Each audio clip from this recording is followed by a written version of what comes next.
여러분, 이런 말 들어보신 적 있습니까? 착하게만 살면 바보 된다.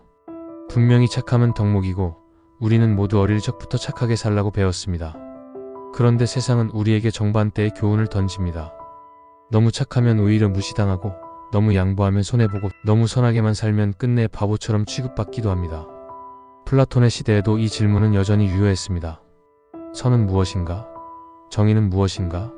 그리고 선하게 사는 삶은 과연 우리를 어디로 이끄는가? 플라톤은 선의 이데알을 이야기하며 인간이 추구해야 할 최고의 가치는 선이라고 말했습니다. 그러나 그는 동시에 경고합니다. 선을 향한 무지, 즉 올바른 선을 알지 못한 채 단순히 착하기만 한 삶은 우리를 어리석음으로 몰고 간다고. 그렇다면 우리는 어떻게 살아야 할까요? 착함과 어리석음은 어디에서 갈라지는 걸까요? 착하게만 살면 정말 바보가 되는 걸까요? 아니면 착함 속에서 더 큰 지혜를 길러야 하는 걸까요? 오늘 이 시간, 우리는 플라톤의 사상을 빌려 이 질문의 답을 찾아가 보겠습니다. 착함의 진짜 의미를 되짚으며 우리가 어떻게 살아야 지혜롭고 당당한 삶을 살 수 있는지 탐구해 보려 합니다. 플라톤은 철저히 선을 최고의 가치로 보았습니다. 그는 선의 이데알을 세상의 모든 것 위에 있는 궁극적 실제라고 설명했습니다. 우리가 세상에서 경험하는 모든 선한 행동, 정의로운 제도, 아름다운 행위는 이 선의 이데알을 비추는 그림자일 뿐이라고 했습니다. 하지만 중요한 점은 선을 진정으로 이해하지 못한 채 착하기만 한 태도는 결코 완전한 덕이 될 수 없다는 것입니다. 즉, 무지한 착함은 덕이 아니라 미숙한 감정일 뿐이라는 것이죠. 플라톤은 국가론에서 철인 정치를 말했습니다. 철학자가 다스리는 나라야말로 정의로운 나라라고 주장했는데 그 이유는 철학자가 단순히 착하기 때문이 아니라 지혜를 갖춘 사람이기 때문이었습니다. 착하기만 한 통치자는 타인에게 휘둘리고 결국 정의를 지키지 못합니다. 그러나 지혜로운 통치자는 착함을 지식과 결합시켜 참된 선을 실현할 수 있습니다. 심리학적으로도 이 문제는 흥미롭습니다. 착한 아이 증후군이라는 개념이 있습니다. 늘 좋은 사람이어야 한다는 강박 속에서 자기 자신을 희생하고 타인의 기대에 맞추느라 자기 욕구를 억누르는 사람들 말입니다. 겉으로는 착하지만 내면에서는 불만과 스트레스가 쌓이며 결국 행복을 잃게 됩니다. 결국 플라톤이 말한 것과 심리학이 말하는 것은 닮아 있습니다. 착하기만 하면 바보가 될 수 있습니다. 왜냐하면 참된 선을 향한 지혜가 빠져 있기 때문이지요. 그렇다면 우리의 삶 속에서는 이 문제가 어떻게 드러날까요? 조금 더 현실적인 예시로 들어가 보겠습니다. 회사에서 늘 좋은 사람으로 불리던 동료가 있습니다. 동료들의 부탁을 거절하지 못하고 언제나 웃으며 네, 제가 할게요 라고 답합니다. 겉으로는 모두가 고마워하지만 시간이 지나면 어찌 될까요? 그는 결국 업무가 과중해지고 동료들은 더 많은 일을 떠넘기며 상사는 저 사람은 불평하지 않으니 맡겨도 된다고 생각합니다. 착하기만 했던 그는 결국 스스로를 지치게 만들고 인정도 제대로 받지 못한 채 남들보다 먼저 무너집니다. 연애에서도 마찬가지입니다. 한쪽이 늘 희생하고 착하게만 행동한다면 상대방은 처음엔 고마워할지 몰라도 곧 그것을 당연하게 여깁니다. 결국 관계의 균형은 깨지고 희생한 사람은 바보 같은 사랑을 했다는 상처를 받게 되지요. 가정에서도 이런 일이 일어납니다. 착한 자녀는 늘 부모의 기대에 부응하려 했습니다. 공부든 일상이든 늘 착하다는 말을 듣습니다. 하지만 나중에 그 아이가 성인이 되었을 때 자신이 원하는 삶이 무엇인지 모른 채 방황하게 됩니다. 착하게만 살았지만 결국 자신을 잃어버린 것이죠. 이처럼 착함은 덕목이지만 착하기만 한 태도는 위험합니다. 플라톤이 강조한 것은 바로 이 지점이었습니다. 참된 선을 향한 지혜가 빠진 착함은 오히려 무지한 바보스러움으로 끝날 수 있다는 것입니다. 그렇다면 어떻게 해야 착함이 바보가 되지 않을 수 있을까요? 여기서 우리는 실천적 해답을 찾아야 합니다. 첫째, 경계를 세우십시오. 착하게 산다는 것은 타인의 요구를 무조건 다 받아주는 것이 아닙니다. 나의 한계를 분명히 하고 필요할 때는 단호하게 아니오라고 말할 줄 아는 것이 지혜로운 착함입니다. 둘째, 지혜를 더하십시오. 플라톤은 철학자가 지혜를 바탕으로 선을 실현한다고 보았습니다. 우리도 마찬가지입니다.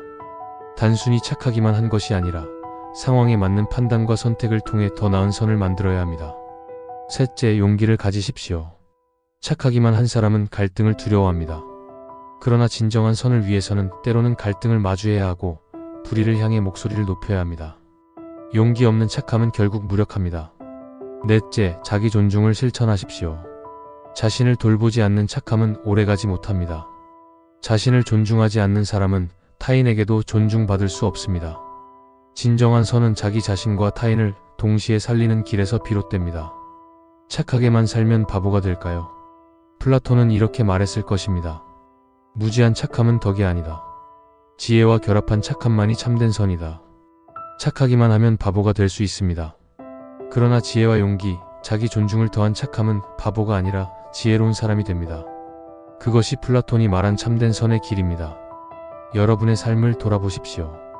혹시 착하기만 하다는 이유로 무시당하고 있지는 않습니까? 혹은 바보처럼 이용당하고 있지는 않습니까? 이제는 달라져야 합니다. 착하기만 한 사람이 아니라 지혜롭고 단호하며 용기 있는 착한 사람이 되어야 합니다. 그때 여러분의 착함은 더 이상 바보가 아니라 세상을 바꾸는 힘이 될 것입니다. 플라톤이 강조한 선의 이데아는 단순히 도덕적으로 착해야 한다는 말이 아니었습니다. 그는 진정한 선이란 지혜와 결합된 덕이라고 보았습니다. 그렇다면 오늘날 우리가 직면한 현실에서 착함은 어떻게 작동하고 있을까요? 현대 사회는 모순적입니다. 학교에서는 여전히 착한 아이가 모범생으로 칭찬받습니다. 하지만 사회에 나오면 착하기만 한 사람은 경쟁에서 뒤처지고 때로는 호구라는 낙인이 찍힙니다. 착함이 존중받기는커녕 이용당하는 무기가 되는 것입니다. 이 지점에서 우리는 플라톤이 말한 무지한 착함을 떠올려야 합니다. 진리를 알지 못한 채 단순히 선해 보이는 행동을 반복하는 것은 지혜로운 덕이 아니라는 것이죠. 예컨대 직장에서 동료가 매번 도움을 요청할 때 거절하지 못하고 받아들이는 사람은 겉보기에 착해 보입니다. 그러나 장기적으로 그는 자기 능력을 지키지 못하고 동료들에게도 존중받지 못하게 됩니다. 이것은 선이 아니라 자기 파괴일 뿐입니다.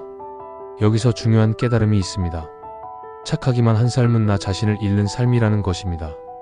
플라톤은 인간의 영혼을 세 부분으로 나누었습니다. 이성, 기계, 욕망. 이성이 지혜로 영혼을 다스리고 기계가 용기로 그것을 뒷받침하며 욕망이 절제될 때 인간은 조화를 이룬다고 했습니다. 그런데 착하기만 한 태도는 이성보다 욕망에 휘둘리기 쉽습니다. 타인의 인정을 받고 싶다는 욕망, 갈등을 피하고 싶다는 욕망, 미움받고 싶지 않다는 욕망이 착함이라는 가면을 쓰고 드러나는 것입니다. 결국 그것은 참된 덕이 아니라 두려움에서 비롯된 위장이 됩니다. 여러분, 여기서 우리는 착함의 진짜 얼굴을 봐야 합니다. 착함은 미덕입니다. 하지만 무지와 두려움에서 비롯된 착함은 미덕이 아니라 약점입니다. 그리고 그 약점을 세상은 가차없이 파고듭니다. 이제 구체적인 예시로 넘어가 보겠습니다. 사회에서 흔히 좋은 사람이라고 불리는 사람들의 특징은 무엇입니까? 늘 부탁을 들어주고 갈등을 피하고 누군가를 거절하지 못하는 사람들입니다. 그러나 시간이 지나면 사람들은 그에게 더 많은 요구를 하게 됩니다. 처음에는 감사했지만 나중에는 당연시합니다. 그렇게 착하기만 한 사람은 결국 존중을 잃습니다. 연애도 마찬가지입니다. 한쪽이 늘 맞춰주고 희생하는 관계는 처음에는 순수한 사랑처럼 보일 수 있습니다. 그러나 시간이 흐르면 상대방은 더 이상 그 희생을 사랑으로 여기지 않습니다. 오히려 무심해지고 관계는 불균형 속에서 무너집니다. 사랑은 두 사람이 함께 만들어가는 것인데 한쪽이 착하기만 하면 결국 그 관계는 지속될 수 없습니다. 가정에서도 비슷합니다. 늘 착한 자녀는 부모의 기대를 충족시키느라 자기 삶을 포기합니다. 착한 배우자는 상대의 행복을 위해 자신을 희생합니다. 그러나 결국 마음속에 쌓인 불만은 터져나오고 오히려 관계를 망가뜨립니다. 착하기만 한 삶은 결국 누구에게도 진정한 선물이 되지 못합니다. 여기서 플라톤의 지혜가 빛을 발합니다. 그는 말합니다. 착함은 반드시 지혜와 함께해야 한다. 지혜 없는 착함은 바보를 만들지만 지혜와 결합한 착함은 세상을 바꿀 수 있습니다. 그렇다면 지혜로운 착함은 무엇입니까? 첫째, 나를 지키면서 타인을 돕는 것입니다. 둘째, 올바른 때와 상황을 분별하는 것입니다. 셋째, 타인의 욕구보다 선 자체를 바라보는 것입니다. 여러분, 플라톤의 철학은 2000년이 넘은 시간이 흘렀음에도 여전히 살아있습니다. 오늘날에도 우리는 여전히 같은 질문을 던집니다. 착하게만 살면 바보일까? 답은 명확합니다. 무지한 착함은 바보로 끝납니다. 그러나 지혜로운 착함은 인생을 존엄하게 만듭니다.